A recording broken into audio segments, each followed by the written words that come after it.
اچھا بھائی، میرا نام نواز ہے، علی نواز ہے۔ میں کینسر کے مرض میں مبتلا ہوں۔ میری آخری خواہش ہے کہ آپ میرے لیے نام لے کر دعا کریں۔ اللہ تعالیٰ علی نواز بھائی کو شفا عطا فرمائے۔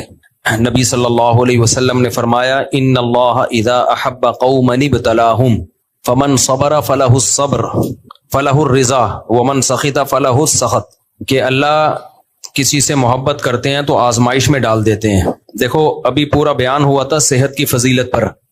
خود سے کبھی بیمار ہونے کی کوشش نہ کریں۔ میں نے جو سموسہ کھایا کوئی اچھا کام نہیں ہے، صحت مند غذائیں کھایا کریں۔ لیکن اگر پھر بھی کوئی بیماری آ جائے، بعض دفعہ ہوتا ہے آپ صحت کے پورے اصولوں پر عمل کر رہے ہوتے ہو، اب کینسر تو ایسی چیز ہے، اس کی تو کوئی لاجک بعض دفعہ کچھ بھی نہیں، ویسے ہی ہو جاتا ہے۔ تو جب کوئی بیماری آ گئی تو پھر نبی نے فرمایا کہ جو صبر کرے گا اس کے لیے اللہ کی رضا ہے، اس کو اجر ملے گا اس پہ۔ اب اس بیماری میں آپ کو جو تکلیف ہوگی اور جو بھی پریشانی ہوگی، عجل لہ العقوبۃ فی الدنیا، اللہ تعالیٰ آپ کے گناہوں کو دنیا میں معاف کر دیں گے۔ نبی صلی اللہ علیہ وسلم نے فرمایا، جس سے اللہ ناراض ہوتا ہے نا تو اس کو آخرت کے لیے سزا مؤخر کر دیتا ہے کہ آخرت میں ہی تجھے میں پوچھوں گا، وہ بہت سخت سزا ہے۔ تو دنیا میں جب کوئی بیماری آ گئی، کوئی پریشانی آ گئی، تو اس سے گناہ دھلنا شروع۔ لقی اللہ طاہرا مطہرا، نبی نے فرمایا جب اللہ سے ملے گا پاک صاف ہو کے، سب دھل دھلا جائے گا۔ تو مرنا تو سب نہیں ہے، جو صحت مند ہیں انہوں نے بھی مرنا ہے، جو بیمار ہیں انہوں نے بھی مرنا ہے۔ بعض دفعہ ہم نے دیکھا ہے صحت مند مر جاتا ہے، بیمار زندہ رہتا ہے۔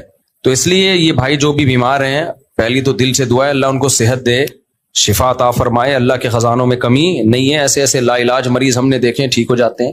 اور زندگی کے جتنے بھی دن ہیں اس میں صبر کریں، ٹینشن جو قدرتی طور پہ خود بخود ہوتی ہے پریشانی، وہ تو ظاہر ہے انسان کے بس میں نہیں ہے۔ خود سے سوچ سوچ کے پریشان نہ ہو، اچھے پہلو کو سوچیں کہ بھائی اللہ نے گناہ معاف کرنے کا ایک موقع مجھے دے دیا ہے، اور توبہ کا موقع مل گیا۔ اچانک موت جو ہوتی ہے اس میں توبہ کا موقع نہیں ملتا انسان کو، بیمار ہو کے مرتا ہے توبہ کا موقع مل جاتا ہے۔ گویا اللہ خود کہہ رہے ہیں کہ اب کر لے توبہ بھائی، جو تو نے غلطیاں کی ہیں۔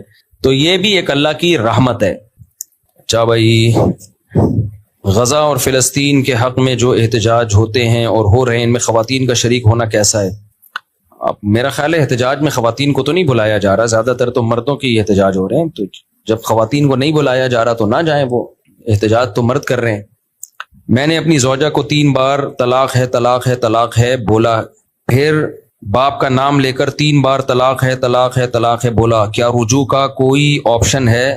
اس نے مجھے اکسایا تو میں نے غصے میں بول دیا۔ کوئی آپشن نہیں ہے بھائی، صحابہ کرام کا اجماع ہے اس پر۔ قرآن میں صاف طور پہ اللہ نے کہہ دیا ہے کہ اگر تیسری طلاق دے دی تو کوئی رجوع کا حق نہیں ہے۔ اللہ نے یہ کہیں نہیں کہا کہ ایک مجلس میں دی ہوں یا الگ الگ مجلس میں دی ہوں۔ یہ خام خواہ قرآن کی طرف ایک غلط چیز منسوب کر دی ہے بڑی ڈھٹائی کے ساتھ۔ ہاں یہ ضرور ہے کہ سورہ طلاق میں اللہ نے طریقہ بتایا